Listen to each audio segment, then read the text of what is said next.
Your children don't need all this fancy therapy nonsense. My mother-in-law's voice crackled through the phone, dripping with disdain.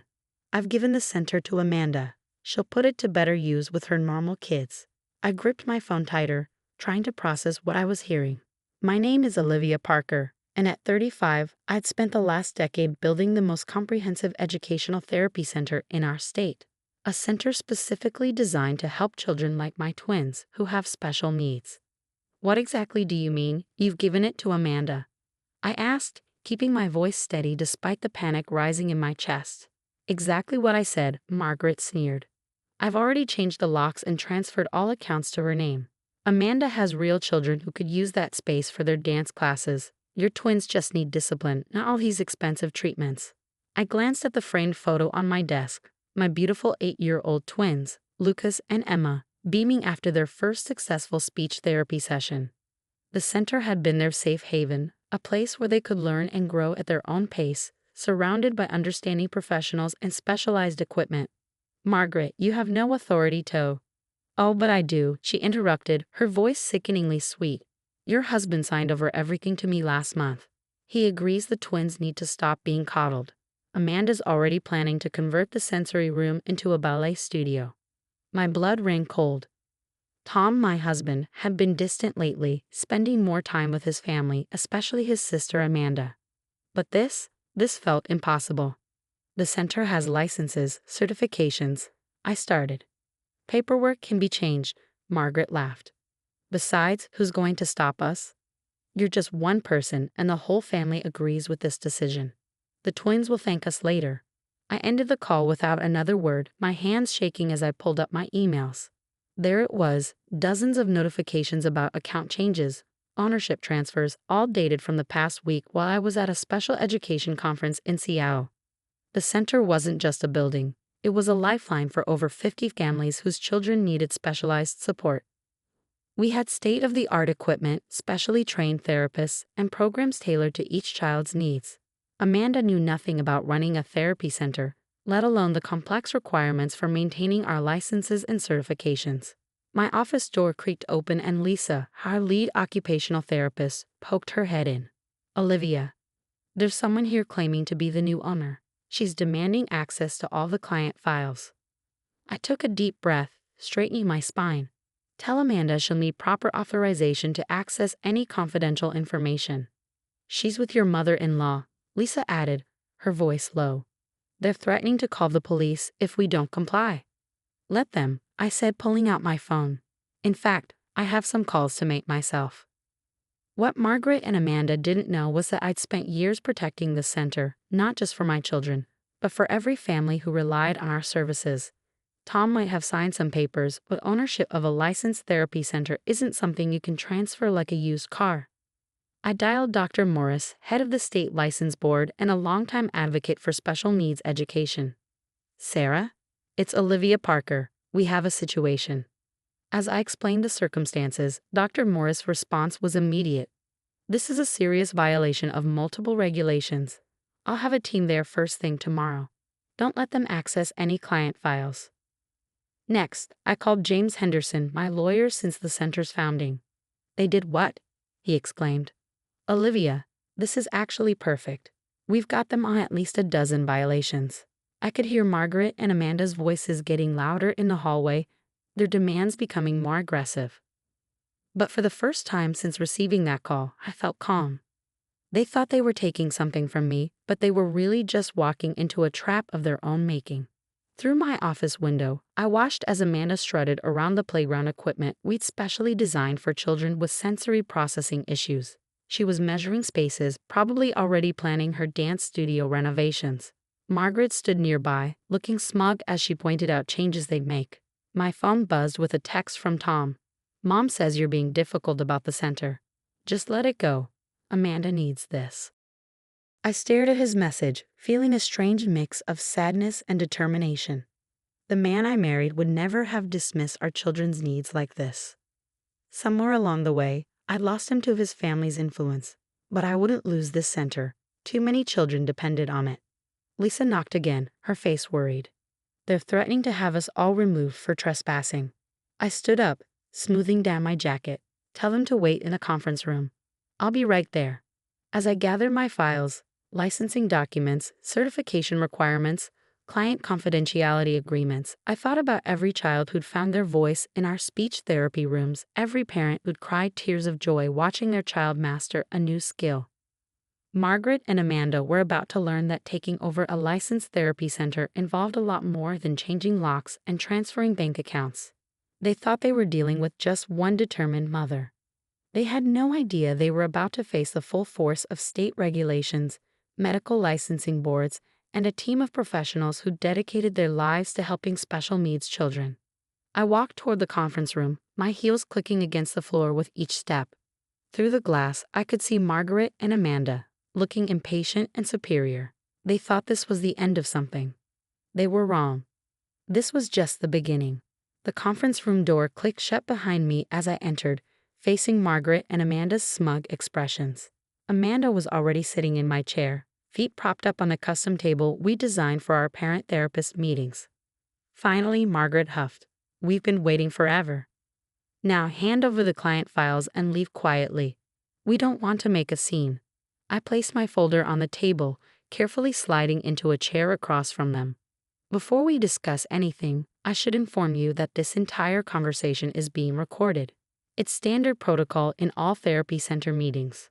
Amanda's feet dropped from the table. "You can't record us without permission.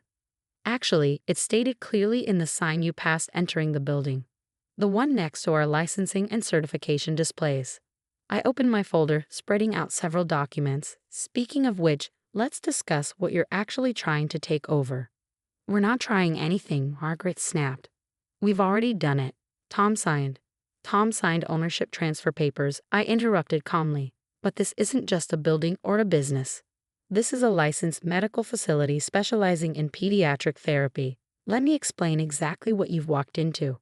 I pulled out our state licensing documentation. "First, to operate any medical therapy facility, you need qualified medical directors.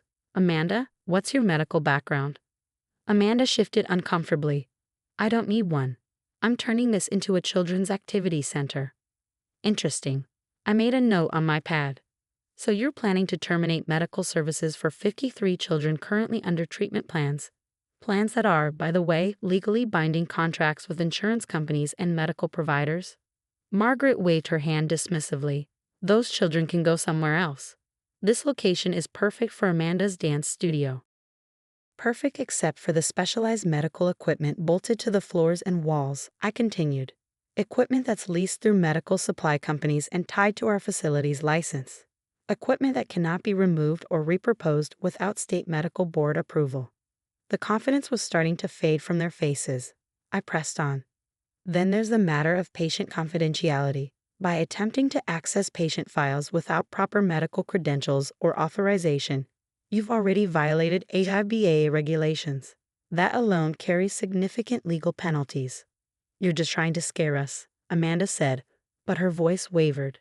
Dr. Morris from the state license board didn't seem scared when I spoke with her earlier. "She's very interested in meeting you both tomorrow morning.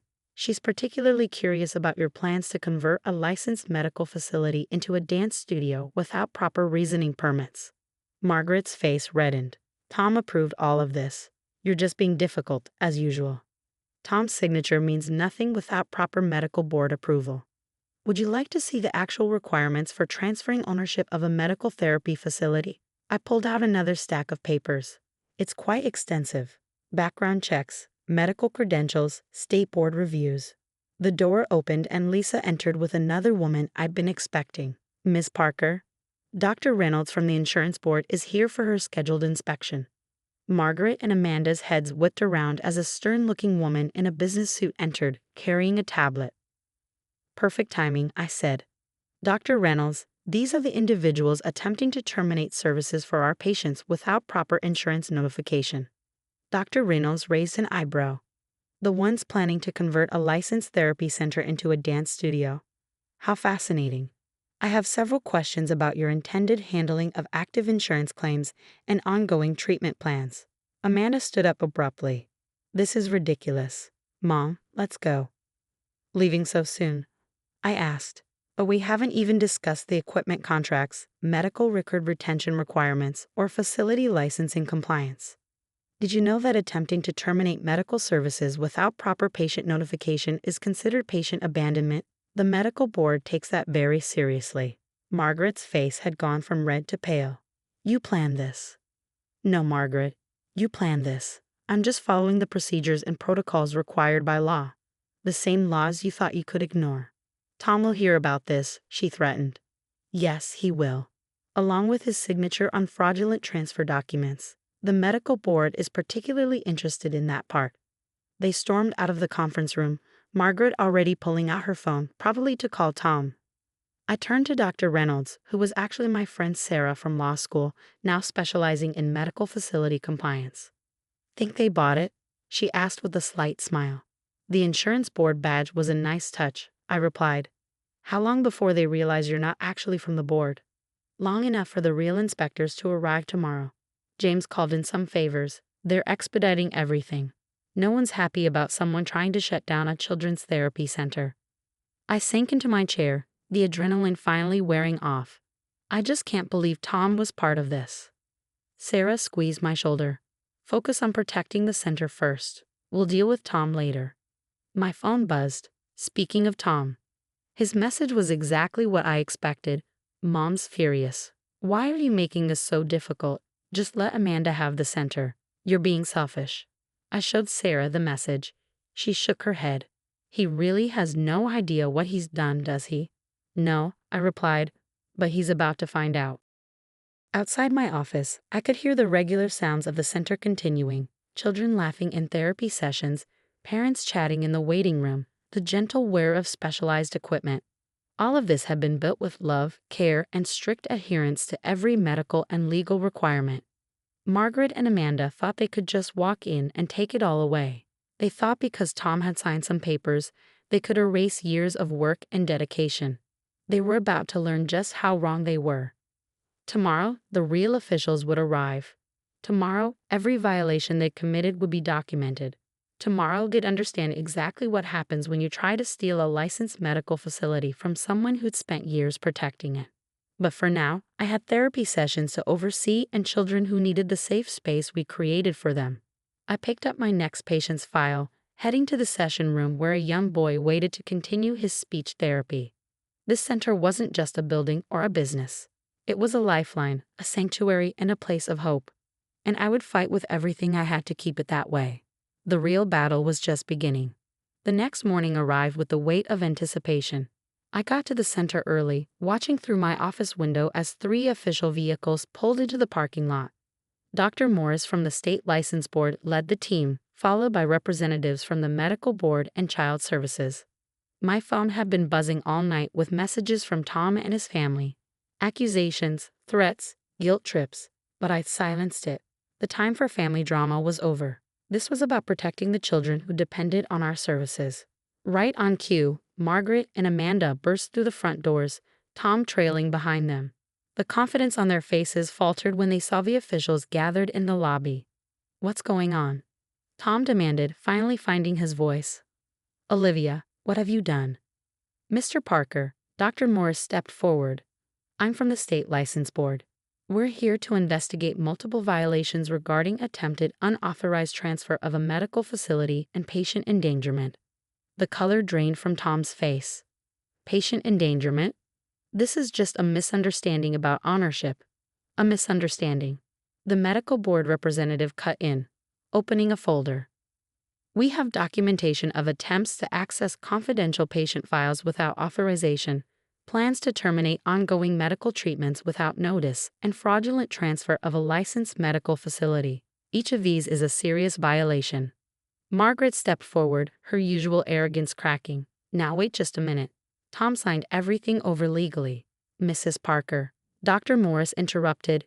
Your son's signature alone doesn't authorize the transfer of a medical facility. The documents you attempted to file are fraudulent. The penalties for such actions are severe. Amanda started crying. But my dance studio will need to be planned elsewhere, the child services representative stated firmly. This facility serves children with specialized medical needs. Your attempt to disrupt their care is deeply concerning. I watched as the reality of their situation finally sank in. Tom turned to me, his face a mix of anger and fear. "Why didn't you tell me about all these regulations? Would you have listened?" I asked quietly. "You didn't even ask me before signing away our children's therapy center. Did you think about Lucas and Emma at all?" His expression crumbled. For the first time, he looked past his mother's influence and saw the magnitude of what he'd almost done. The next hour was a blur of official documentation and interviews. Margaret and Amanda were escorted out, both facing potential legal consequences for their actions. Tom sat in the waiting room, head in his hands, as the gravity of his involvement became clear. Dr. Morris pulled me aside after completing her initial investigation. "The center is secure, Olivia. We're implementing additional protections to prevent any future attempts at unauthorized transfer." "But," she hesitated, "you should know we're required to report Mr. Parker's involvement to the proper authorities." I nodded, feeling a strange mix of relief and sadness. "I understand. The children's safety has to come first." Later that afternoon, I found Tom still sitting in the waiting room, watching as our twins worked with their speech therapist through the observation window. Lucas had just mastered a difficult sound combination, and Emma was clapping for him. "I really messed up, didn't I?" Tom's voice was barely a whisper. "Yes," I replied, sitting beside him. "The question is, what are you going to do about it?" He turned to me, tears in his eyes. "I let Mom manipulate me again. I was so focused on keeping the peace with my family that I forgot about our own children's needs. Can you ever forgive me?" "That depends," I said, watching our children through the window. "Are you ready to put them first? Really first, not just when it's convenient or when your mother approves." The center slowly returned to normal over the next few weeks. Margaret and Amanda faced legal consequences for their attempted takeover, including fines and mandatory education about medical facility regulations. Tom started therapy, finally addressing his family's toxic influence and working to rebuild trust with me and our children. The incident had an unexpected silver lining. Our center received additional funding and support from the medical board, impressed by our strong protective measures and commitment to patient care. We expanded our services, helping even more children and families in need. 1 year later, I stood in our newly expanded sensory room, watching as Lucas and Emma showed their father the new equipment. Tom had become a regular volunteer at the center, finally understanding the vital role it played in our children's lives. "Mrs. Parker." Lisa appeared at my side. "The new family is here for their tour." I smiled, heading to the lobby where anxious parents waited with their young daughter. I recognized that look of hope mixed with fear, the same look I'd had years ago when searching for help for my own children. "Welcome to our center," I said warmly. "Let me show you how we can help." As I led them through the facility, explaining our programs and watching their daughter's eyes light up at the specialized equipment, I felt a deep sense of gratitude. What Margaret and Amanda had intended as destruction had only made us stronger. This was more than just a victory over family drama. It was a reminder that some things are worth fighting for, that doing the right thing isn't always easy, but it's always worth it. The center stands today as a testament to that truth, helping children find their voice, their strength, and their path forward. And that's something worth protecting, no matter what.